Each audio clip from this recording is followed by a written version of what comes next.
Doing these things will help you increase your confidence.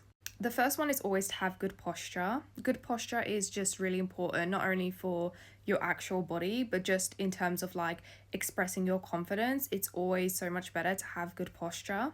If you feel like you've got the world on your shoulders, you're more likely to slouch. But if you feel like, more confident in yourself, you're more likely to have a good posture.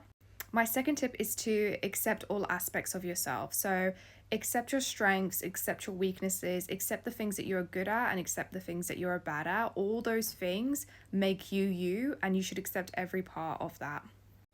The third tip is try and feel like you belong. Try and find a sense of community that where you feel like you belong and you feel like you're appreciated in.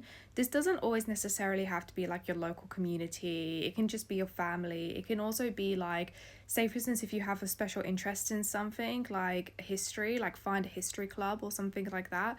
Whatever it is, there has to be a sense of belonging and fulfillment from it.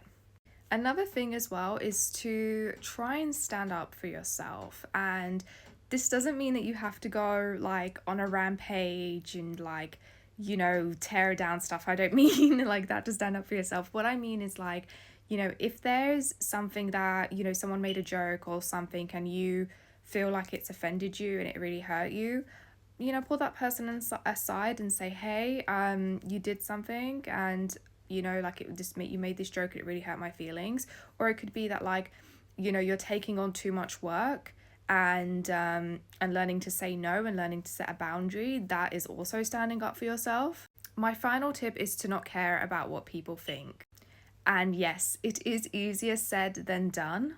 One way that has really helped me personally to not care about what people think is really think about what triggers me as an individual and how I can best bulletproof myself from that and dash work through it so it doesn't become a trigger anymore.